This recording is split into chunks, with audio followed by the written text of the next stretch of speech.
Class 11 Physics Chapter 4 Laws of Motion. You have read Newton's first law of motion, Newton's second law of motion. Now you will study Newton's third law of motion. Newton's third law of motion. To every action there is an equal and opposite reaction. ये पढ़ा है class 9th में भी पढ़ा है. To every action there is an equal and opposite reaction. It acts for two different bodies. ये एक single body पर लागू नहीं होता है. Action on one body, reaction on other body. Suppose I am walking, I am just pressing earth by my foot. This action by my foot on earth. Reaction क्या होगा? Earth भी push करेगा, ठीक, upward direction. So just we are walking. So here example you can take two bodies, two balls A and B strikes to each other. इस पर कोई external force act नहीं करेगा. दोनों बॉडी जो है एक दूसरे पर फोर्स अप्लाई कर रहे हैं, ए एंड बी. तो क्या हो गया? Force on A due to B. This क्या हो गया? Force on B due to A. Action on A body by B, reaction on B by A. Action you can say, ये क्या हो जाएगा? Reaction. So now this force F A B force on A due to body B. दूसरा क्या हो गया? ये force on B due to body A. तो this is force on B due to body A. So from third law of motion F A B is equal to minus F B A. To have negative sign indicates that both forces act in opposite direction. इधर force act करेगा, action opposite, reaction क्या होगा? Opposite direction में होगा. So this you have read Newton's third law of motion, and then so it is, you will keep in mind Newton's third law of motion is for two body. It does not act on a single body. It acts always on two different bodies. जैसे example यहां देखो,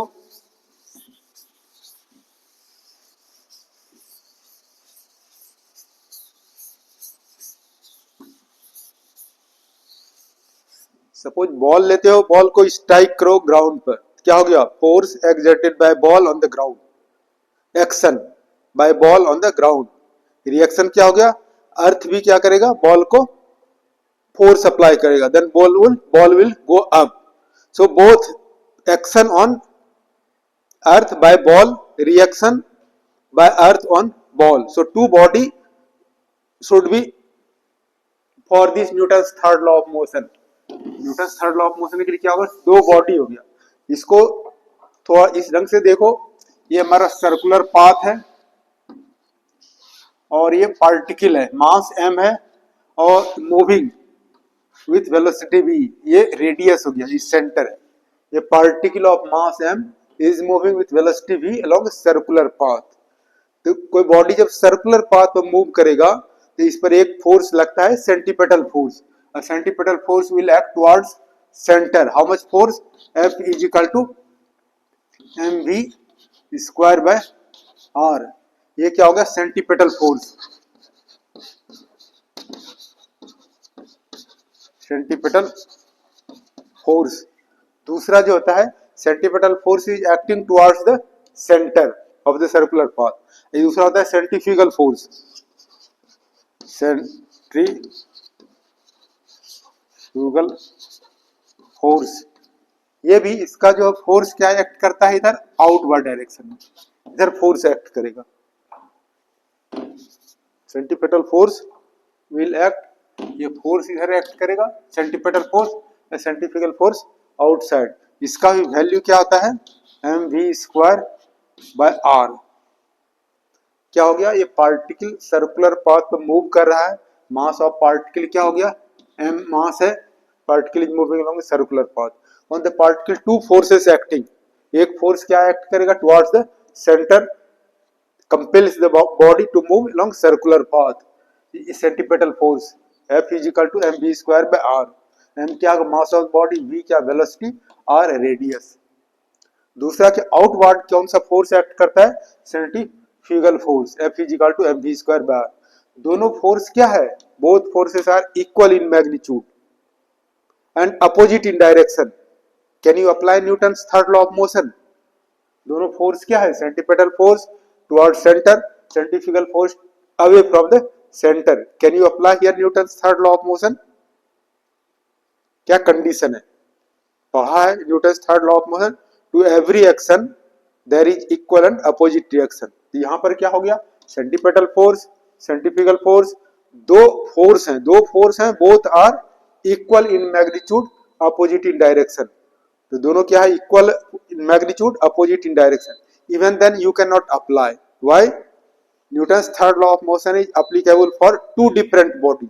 यहाँ दो body है, एक single body है, action on one body, reaction on other body.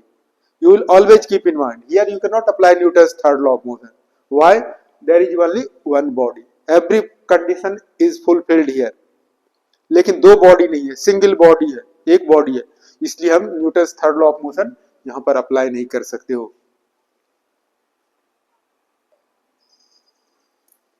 Now, principle of conservation of linear momentum or law of conservation of linear momentum. This is very important. You will study. इसको Newton's third law and second law of motion से भी prove कर सकते हो, या by calculus methods also you can prove. Statement क्या हो गया, for an isolated system, isolated system means no external force acts on the system, system means body, total linear momentum of the system is conserved। Body का या system में बहुत सारा body है, ये सभी टोटल बॉडी का मोमेंटम जो होगा, linear momentum will be conserved, will be constant. क्या होगा statement, for an isolated system means no external force acts on the system, the total momentum means linear momentum of the system is conserved, is constant. अब now from second law, ये statement हो गया। अब ये proof किस तरह prove करोगे, with the help of second law of motion. From second law of motion क्या पढ़ा है, F is equal to DP by D T. Second law of motion, कोई बॉडी है, बॉडी पर फोर्स एक्ट किया और क्या होगा, चेंज इन मोमेंटम हो गया।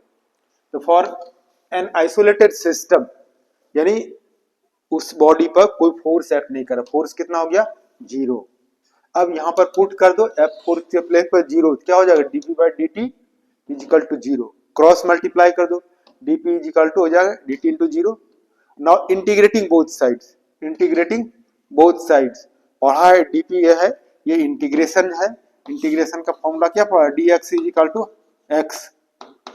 तो यहां पर क्या होगा, डीपी का इंटीग्रेशन पी, और जीरो का है, जीरो है तो जीरो का इंटीग्रेशन क्या हो जाएगा, कांस्टेंट हो जाएगा। तो momentum of the system is conserve. अगर सिस्टम में n पार्टिकल्स हैं, n बॉडी है, तो एक बॉडी का एक पार्टिकल का मोमेंटम क्या होगा, p1, दूसरा पार्टिकल का मोमेंटम क्या है, p2, तीसरा पार्टिकल का momentum p3 and so on. अगर n पार्टिकल है सिस्टम में तो क्या हो गया, pn। ये क्या होगा, sum of linear momentum of the system of the particle is constant. इतना सा तुम लिख सकते हो law of conservation of momentum का स्टेटमेंट, और ये प्रूफ। इसका एक और फॉर्मूला देख सकते हो,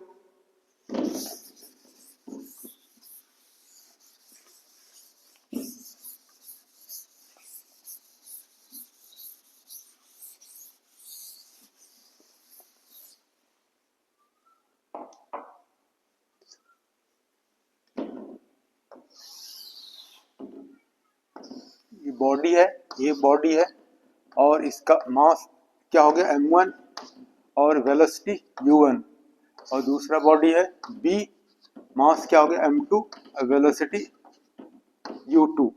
ये बिफोर कॉलिजन,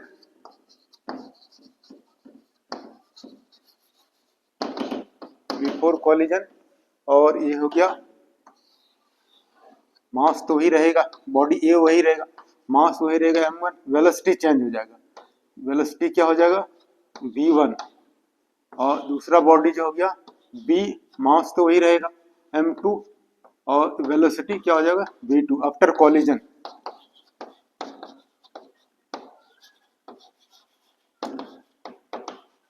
आफ्टर कॉलिजन तो क्या हो गया, इस सिस्टम में हमारे पास दो बॉडीज है A और B, their masses are m1 m2 and velocity u1 u2 moving along a straight line before collision, and also since you can say since u1 is greater than u2 क्या हो गया, दो ball है इसका velocity अधिक है, क्या होगा दोनों एक दूसरे से कोलाइड करेगा, तो आफ्टर कॉलिजन दोनों का वेलोसिटी क्या होगा चेंज हो जाएगा, मास तो दोनों का सेम रहेगा, बॉडी ए और बी रहेगा, तो after collision that you are getting.